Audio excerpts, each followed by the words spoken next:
Hai anak-anak, apa kabar? Semoga sehat selalu. Hari ini kita akan membahas suatu bab baru di awal semester kalian ini. Kalian pernah nggak lihat ibu kalian atau kalian masak air?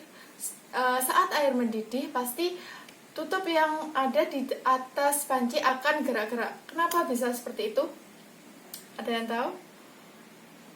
Ya, tutup panci dapat bergerak-gerak sendiri karena adanya tekanan uap dari air yang telah mendidih. Jadi, tekanan uap yang ada di dalam panci lebih besar daripada tekanan yang ada di luar panci, sehingga uap air yang ada di dalam panci akan keluar dengan mendorong tutup panci, sehingga panci tersebut akan bergerak-gerak sendiri.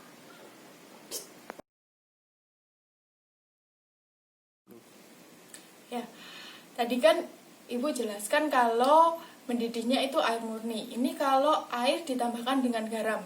Apabila air ditambahkan dengan garam, maka air plus garam itu akan mendidih lebih lama daripada air biasa. Kenapa bisa seperti itu? Ini akan dibahas pada sifat koligatif larutan.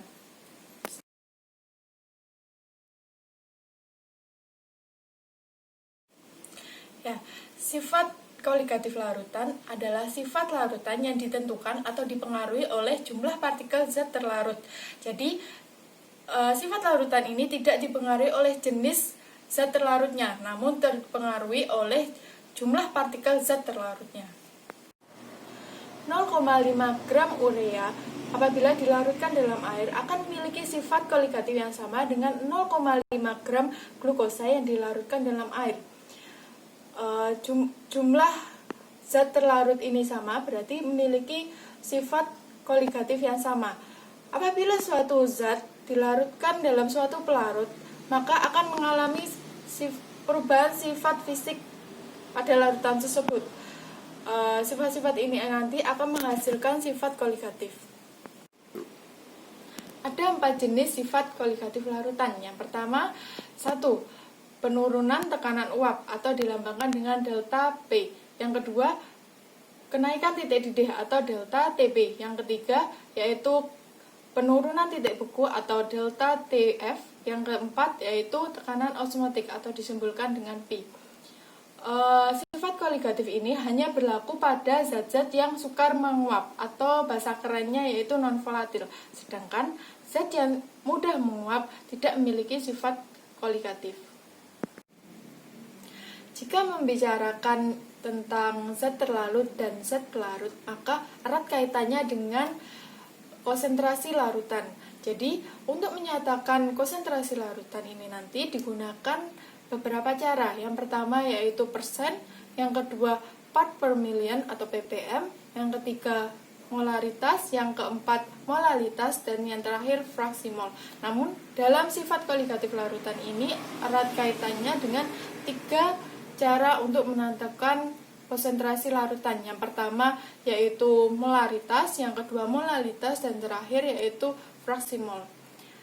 Untuk yang pertama yaitu molaritas. Molaritas ini menyatakan jumlah zat terlarut dalam 1 liter larutan dengan rumus M sama dengan N per V. N itu yaitu jumlah mol zat terlarut, sedangkan V yaitu volume per 1 liter larutan. Kalau satuan molaritas mungkin kalian sudah sering mendengarnya. Ada lagi, ini yang namanya molalitas. Molalitas ini yaitu jumlah mol zat terlarut di dalam 1 kg pelarut. Jadi rumusnya M kecil atau molalitas sama dengan jumlah mol zat terlarut atau disimbolkan dengan N dibagi dengan massa pelarut, yaitu disimbolkan dengan P. Jangan sampai ketuker ya rumusnya. Kalau yang dibagi volume larutan itu molaritas. Tapi kalau yang dibagi itu massa pelarut itu namanya molalitas. Sedangkan lambangnya juga berbeda. Kalau molalitas itu pakai M kecil, kalau molaritas pakai M besar. Satuan konsentrasi yang terakhir yaitu fraksi mol. Fraksi mol menyatakan perbandingan suatu zat terhadap mol keseluruhan dalam suatu larutan. Misalkan, apabila ada suatu zat A ditambah dengan suatu zat B, maka untuk mencari fraksi mol pada zat A itu dengan rumus jumlah mol A dibagi dengan jumlah mol A plus zat B. Jadi untuk fraksi mol yang B hanya dengan mengganti pembilangnya dengan jumlah mol zat B. Jadi untuk penjumlahan fraksi mol zat A ditambah fraksi mol zat B itu sama dengan 1.